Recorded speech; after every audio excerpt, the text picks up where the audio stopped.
இந்த நாட்களில் தொடர்ச்சியாக நாங்கள் கேள்விப்படுற செய்திகளை பார்க்குற நேரத்தில் இலங்கையில் இருக்கிற கிராமப்புறங்களில் இருக்கிற மக்கள்ல இருந்து நகரப்புறங்களில் வாழ்ந்து கொண்டிருக்கிற மக்கள் வரைக்கும் பாதிக்கப்படுற மாதிரியான பல சம்பவங்கள் தொடர்ச்சியாக பதிவாகி வருது. அண்மை நாட்களில் பதிவாகி இருக்கிற நிதி மோசடிகளாக இருக்கலாம், இல்லாட்டி இன்றைக்கு உறுதி செய்யப்பட்டிருக்கிற ஸ்ரீலங்கன் விமான நிறுவனத்தோட சம்பந்தப்பட்டிருக்கிற மோசடியாக இருக்கலாம். இன்னும் ஒரு பக்கம் வாகனங்களுக்கான விலைகள் இடையிலிருந்து நினைச்சு கூட பார்க்க முடியாத அளவுக்கு அதிகரிச்சிருக்கிறது. எரிபொருள் விலையேற்றம் எதிர்வரப்போற நாட்களில் நடக்கலாம்னு சொல்லி எதிர்பார்க்கப்படுற சம்பவம்.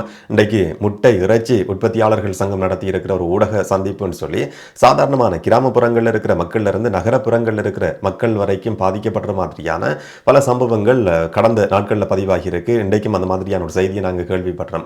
இன்றைக்கு அமெரிக்க டாலருக்கு நிகரான ரூபாவினுடைய பெறுமதியை பொறுத்த வரைக்கும் உத்தியோகபூர்வமாக சொல்லப்படுறதுன்னு சொன்னா 320 ரூபாய் 325 ரூபாய் என்ற மாதிரி குறிப்பிடப்பட்டிருக்கு. உத்தியோகபூர்வமாக மத்திய வங்கியினுடைய பெறுமதி எப்படின்னு சொன்னா கருப்பு சந்தையில் பிளாக் மார்க்கெட்ல டாலர்ட விலை எப்படி இருக்கும் சொல்லி கொஞ்சம் யோசிச்சு பாருங்க. இன்னைக்கு இலங்கை அரசாங்கம் எடுத்திருக்கிற மிக முக்கியமான ஒரு நடவடிக்கைன்னு சொன்னா வாகனங்களினுடைய விலைகள் அதிகரிக்க போகுது. 3 மாதங்களுக்கு இறுக்கமான நடைமுறை பின்பற்றப்படும் சொல்லி அரசாங்கம் அறிவிச்சிருக்கு. 50% மேலதிகமான வரி அறவிடுறதுக்கு அரசாங்கம் தீர்மானிச்சிருக்கு. சர்சார்ஜ் சொல்லப்படுற மேலதிகமான வரி இன்றையில இருந்து அறிமுகமாகுது.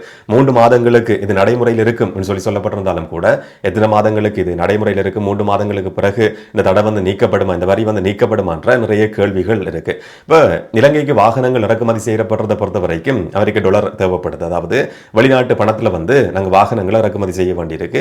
ஜப்பான்ல இருந்து அதிகமான வாகனங்கள் இறக்குமதி செய்யப்படுது. அமெரிக்க டாலர் ஜப்பான் எண் இதுக்காக பயன்படுத்தப்படுது. இப்போ ரூபாயோட பெறுமதி வீழ்ச்சி அடைஞ்சு அமெரிக்க டாலரோட பெறுமதி அதிகரிக்கிற சந்தர்ப்பத்தில் அமெரிக்க டாலருக்கான கேள்வி என்றது அதிகரிக்கும். அரசாங்கம் இந்த நடவடிக்கை எடுத்திருக்கிறதுக்கான காரணமாக குறிப்பிடப்படுறது இந்த 50% சர்சார்ஜ் இல்லாட்டி மேலதிகமான வரி 3 மாதங்களுக்கு நடைமுறையில் இருக்கும் சொல்லி அரசாங்கம் ஒரு கடுமையான தீர்மானத்துக்கு வந்திருக்கிறதுக்கான காரணம் சொன்னா அமெரிக்க டாலர் வெளியில போறது கட்டுப்படுத்தப்படணும். அந்த டாலரை எரிபொருள் தேவைக்காக பயன்படுத்துறது நோக்கமாக கொண்டும் ரூபாயோட பெறுமதி இன்னும் வீழ்ச்சி அடையக்கூடாது என்ற அடிப்படையிலும் இந்த தீர்மானம் எடுக்கப்பட்டிருக்கு. என்ன சொன்னா இதுக்கு முதல்ல இருந்த ஆட்சி காலகட்டத்தில் வாகனங்கள் இறக்குமதிக்கு கடுமையான கட்டுப்பாடுகள் இருந்தது. இன்னும் சொல்ல போன தடை இருந்தது. அதுக்கு பிறகு ஆட்சி மாற்றம் நடக்குது. போன வருஷத்துல 3 கட்டங்கள்ல வாகனங்களை இறக்குமதி செய்யறதுக்கான அனுமதி கொடுக்கப்பட்டிருந்தது. கட்டம் கட்டமா அந்த நடவடிக்கை முன்னெடுக்கப்பட்டிருந்தது. ஆனா அரசாங்கம் எதிர்பார்த்த அளவை விட அதிகமான டாலர் இலங்கையில இருந்து வெளியேறி இருக்கு. அதுவும் வாகனங்கள் இறக்குமதி செய்யறதுக்கு அரசாங்கத்தினுடைய எதிர்பார்ப்பா இருந்ததா சொல்லப்படுறது சொன்னா 1.2 பில்லியன் அமெரிக்க டாலர் என்று சொன்ன ஒரு தடை இருந்தது. தடைக்கு பிறகு அதிகமான வாகனங்கள் இறக்குமதி செய்யப்படலாம். இதனால 1.2 பில்லியன் அமெரிக்க டாலர் வாகன இறக்குமதிக்கு செலவிடப்படும் சொல்லி அரசாங்கம் ஒரு மதிப்பீட்டுக்கு வந்திருந்தது. அந்த மதிப்பீட்டின் அடிப்படையில் வாகனங்கள் இறக்குமதி செய்யறதுக்கு அரசாங்கம் அனுமதி கொடுக்குது. ஆனா எதிர்பார்த்ததை விட 2 மடங்கா அதிகரிச்சிருக்கு. 2.4 பில்லியன் அமெரிக்க டாலர் வாகன இறக்குமதிக்குன்னு சொல்லி எல்சி கடன் கடிதங்கள் சொல்ல டாலர் நேரடியாக செலுத்தப்படுறது கிடையாது. கடன் கடிதங்கள் பேங்க்ஸ் மூலமா திறக்கப்படுதான் வாகனம் இறக்குமதி செய்யப்படுறது வளமையானது. இப்போ எதிர்பார்த்ததை விட 2 மடங்கு 2.4 பில்லியன் அமெரிக்க டாலருக்கு கடன் கடிதங்கள் திறக்கப்பட்டிருக்கு. இன்னும் ஒரு பக்கம் இந்த போர் காரணமா டாலரோட பெறுமதி அதிகரிக்குது, ரூபாவினுடைய பெறுமதி வீழ்ச்சி அடையுது. இந்த நெருக்கடியையும் கருத்தில் கொண்டு இப்ப 3 மாதங்களுக்கு இந்த இறுக்கமான நடைமுறை இருக்கும் சொல்லி இன்றைக்கு அரசாங்கத்தால் உத்தியோகபூர்வமா அறிவிக்கப்பட்டிருக்கு. வாகனங்களை பொறுத்த வரைக்கும் இலங்கைக்கு வாகனங்கள் இறக்குமதி செய்யப்படுற சந்தர்ப்பங்களில் நிறைய வரிகள் அறவிடப்படுது. அதில் மிக முக்கியமானது என்று சொன்னால் சுங்க வரி, கஸ்டம்ஸுக்கு நாங்கள் செலுத்துகிற வரி, அதை தவிர தயாரிப்பு வரி, வட் வரி, பெறுமதி சேர் வரின்னு சொல்லி 3 விதமான முக்கியமான வரிகள் இருக்குன்னு சொல்லி இன்னைக்கு வாகன இறக்குமதியாளர்கள் சங்கம் ஒரு ஊடக சந்திப்பு நடத்தி இது சம்பந்தமாக தெளிவுபடுத்தி இருந்தது.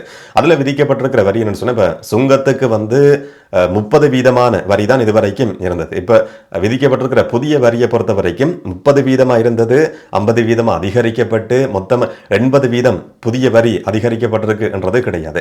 30% வரி சுங்க திணைக்களத்துக்கு செலுத்த வேண்டி இருந்தது. அந்த 30%க்கும் மேலதிகமா 50% வரி சேர்க்கப்பட்டிருக்கு. இன்னும் எளிமையா எல்லாருக்கும் விளங்குற மாதிரி சொல்றதா இருந்தா ஒரு வாகனத்தினுடைய விலை இப்போதைய விலை உதாரணத்துக்கு நான் சொல்றேன், 1 கோடி ரூபாய் பெறுமதியான வாகனம் சொல்லி நாங்க வச்சுக்கொள்வோம். 1 கோடி ரூபாய் வாகனம் ஏற்கனவே இருந்தது 30% வரி.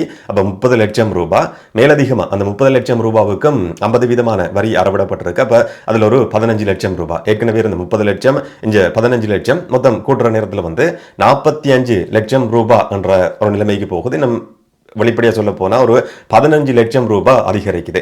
இந்த வரி வந்து மேலதிகமான சர்சார்ஜ் வந்து முச்சக்கர வண்டிகளுக்கு பொருந்தாது, பைக்குக்கும் பொருந்தாது. அந்த ரெண்டுக்கும் விதிவிலக்கு கொடுக்கப்பட்டிருக்கு. வணிக ரீதியான வாகனங்களுக்கும் வர்த்தக தேவைகளுக்குன்னு சொல்லி இறக்குமதி செய்யப்படுற வாகனங்களுக்கும் இது பொருந்தாது. தனியார் வாகனங்களுக்கு நம்ம சொல்ல போனா சொகுசுக்காக வாங்குற வாகனங்கள் சொல்லி நாங்கள் விளங்கிக் கொள்வோம். அந்த அடிப்படையில் கார்களுக்கு மட்டும் இந்த நடைமுறை வந்து கொண்டு வரப்பட்டிருக்கு. டொயோட்டா யாரிஸை பொறுத்த வரைக்கும் 5 தொடக்கம் 6 லட்சம் ரூபாய் வரைக்கும் அதிகரிக்கலாம். டாலர் பெறுமதி அதிகரிச்சிருக்கு. அப்ப அதுலயும் வந்து ஒரு 10 லட்சம் ரூபாய் வரைக்கும் அதிகரிக்கிறதுக்கு சாத்தியம் இருக்கு. ஹோண்டா வெசில பொறுத்த வரைக்கும் 20 லட்சம் ரூபாய் வரைக்கும் அதிகரிக்கலாம் சொல்லி சொல்லப்படுது. பிராடோ 250 பொறுத்த வரைக்கும் சில நேரங்களில் 50 லட்சம் ரூபாய் வரைக்கும் அதனுடைய பெறுமதி கூடலாம் என்ற மாதிரி இன்னைக்கு வந்து ஒரு எதிர்ப்பு கூறல் விடுக்கப்பட்டிருக்கிறதையும் பார்க்க முடியுது. இந்த அளவுக்கு நினைச்சு கூட பார்க்க முடியாத அளவுக்கு வாகனங்களினுடைய விலைகள் அதிகரிச்சிருக்கு. இது வசதியானவர்களை பாதிக்கிற மாதிரியான ஒரு தீர்மானமாக தான் பார்க்க வேண்டியிருக்கு. இன்னும் ஒரு பக்கம் டாலரினுடைய பெறுமதி அதிகரிச்சு ரூபாட பெறுமதி வீழ்ச்சி அடைஞ்சிருக்கிறதால எல்லா துறைகளும் பாதிக்கப்பட போகுது. எரிபொருள் விலையேற்றம் நடக்கும் சொன்னா எல்லா துறைகளிலையும் வந்து விலையேற்றம் நடக்கும். சம்பளம் கூடுமான்னு கேட்டா இப்போதைக்கு நிறுவனங்கள் சம்பளத்தை கூட்டுறதுக்கு முன் வர போறது கிடையாது. அப்ப அந்த செலவை வந்து மக்கள் எப்படி சமாளிக்க போறாங்கன்றதான் எல்லா நாடுகளிலையும் மக்கள் எதிர்நோக்கி இருக்கிற மிக பிரதானமான ஒரு நெருக்கடி. இலங்கையும் அதுக்கு விதிவிலக்கு கிடையாது.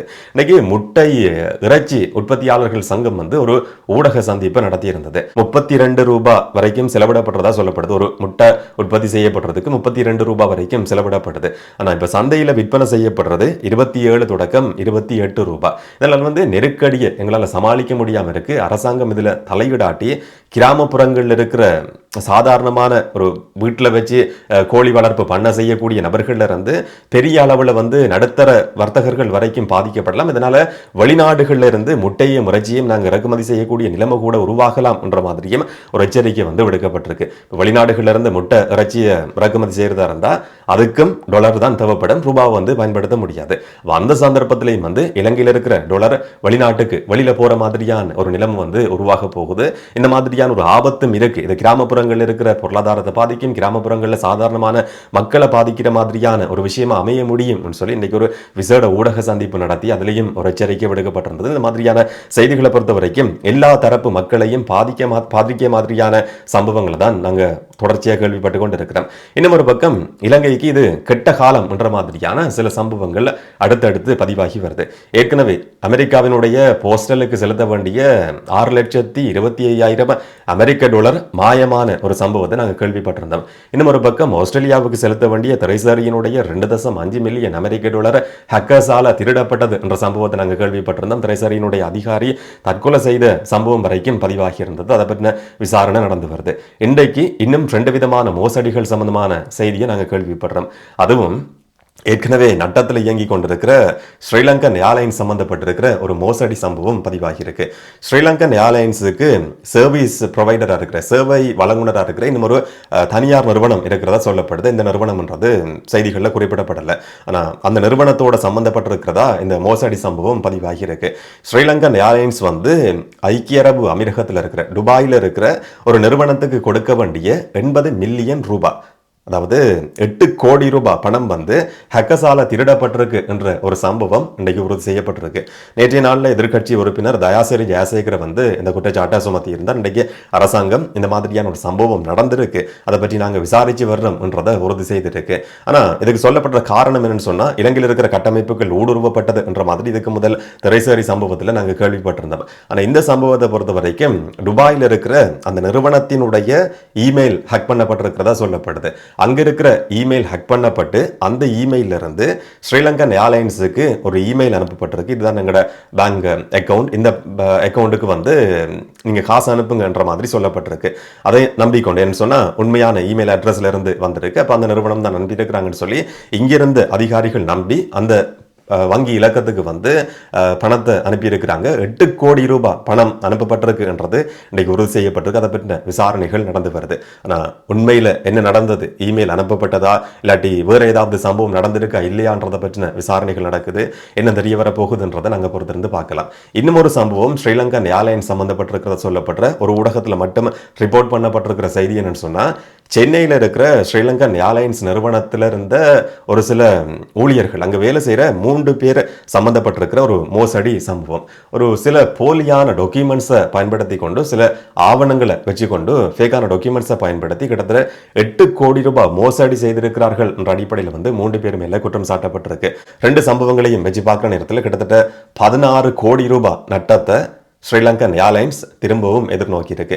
ஏற்கனவே மிகப்பெரிய ஒரு நெருக்கடி நிலைமையில நட்டத்தில் இயங்கி கொண்டிருக்கிற ஒரு நிறுவனம் திரும்பவும் 16 கோடி ரூபாவை இழந்திருக்குன்றது மிகப்பெரிய ஒரு இழப்பாக தான் பார்க்க வேண்டியிருக்கு. இப்போ இந்தியாவிலையும் அந்த 3 பேர் சம்பந்தமான விசாரணைகள் நடத்தப்பட்டதாக சொல்லப்படுது. அது ஹக் பண்ணப்பட்டிருக்கிற சம்பவம் கிடையாது. அங்கே இருக்கிற நபர்களை சில போலியான டாக்குமெண்ட்ஸை பயன்படுத்தி பணத்தை திருடி இருக்கிறாங்க என்ற அடிப்படையில் ஒரு மீடியாவில் மட்டும் அந்த செய்தி ரிப்போர்ட் பண்ணப்பட்டிருந்ததை பார்க்க முடிஞ்சுது. இந்த மாதிரியான சம்பவங்களை நாங்கள் கேள்விப்படுறதை பொறுத்த வரைக்கும் அடுத்தடுத்து பணம் மோசடி நடக்கிறது, திருடப்படுற சம்பவங்கள் இப்ப சாதாரணமா கிராமப்புறங்கள் இருக்கிற மக்கள்ல இருந்து நகரப்புறங்கள் இருக்கிற மக்கள் வரைக்கும் பாதிக்கப்படலாம் என்ற மாதிரியான காரணம். டாலரினுடைய பெறுமதி அடுத்தடுத்து தொடர்ச்சியாக கூடிக்கொண்டு போறது, ரூபாவினுடைய பெறுமதி வீழ்ச்சி அடைகிறது.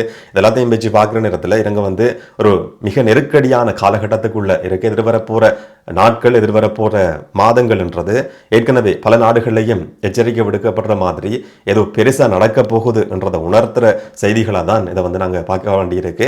எல்லாருமே அதை எதிர்கொள்றதுக்கு தயாரா இருக்க வேண்டிய காலகட்டமா இது. எல்லா நாடுகளையும், இலங்கையில் மட்டும் கிடையாது, எல்லா நாடுகள்லையும் எல்லா மக்களும் இந்த நெருக்கடியான நிலைமையை எதிர்கொள்றதுக்கு தயாரா இருங்க என்ற மாதிரியான ஒரு எச்சரிக்கையை தான் இந்த மாதிரியான செய்திகள் எங்களுக்கு சொல்லுது. என்ன நடக்க போகுது என்றதை நாங்கள் பொறுத்திருந்து பார்க்கலாம். இதை பற்றி நீங்கள் என்ன நினைக்கிறீங்கன்றதை கமெண்ட்டில் சொல்லுங்கள். இன்னும் ஒரு வீடியோவில் இன்னும் ஒரு தகவலோட சந்திக்கலாம். வணக்கம்.